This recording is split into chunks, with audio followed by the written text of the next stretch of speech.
बिहार में 70% ज़मीन विवादित है। आप गाँव में यदि आप जाइएगा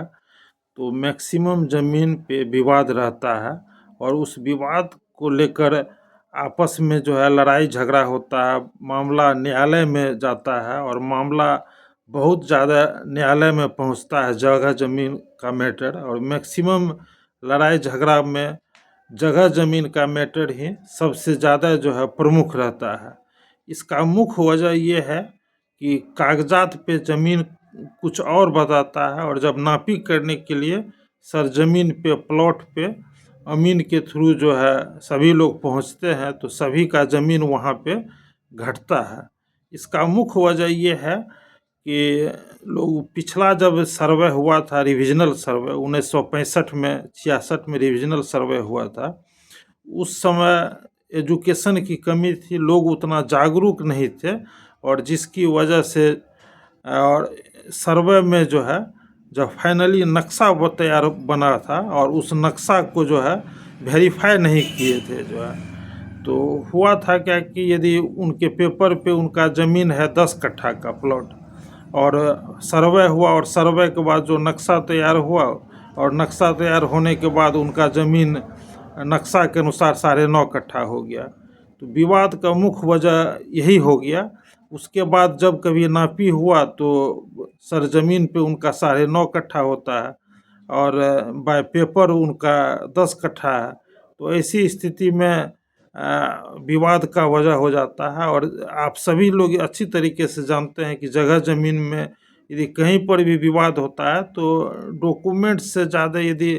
सभी पक्षों के द्वारा अमीन को बुलाया जाता है तो फाइनली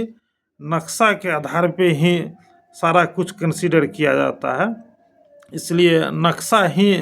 को ध्यान में रख के जो है सभी के द्वारा निर्णय लिया जाता है कि किनका ज़मीन क्या है। तो इस बार जो सर्वे हो रहा है इसमें आप लोग ये गलती नहीं कीजिएगा, चूँकि ऐसा देखा जा रहा है क्या कि जो है लोग सर्वे को लेकर उतना कॉन्शियस नहीं है। लेकिन इस बार जब फाइनली नक्शा तैयार हो जाएगा तो नक्शा तैयार होने के बाद जब आपत्ति का समय दिया जाएगा तो उस नक्शा का रकबा आप वेरीफाई ज़रूर कर लीजिएगा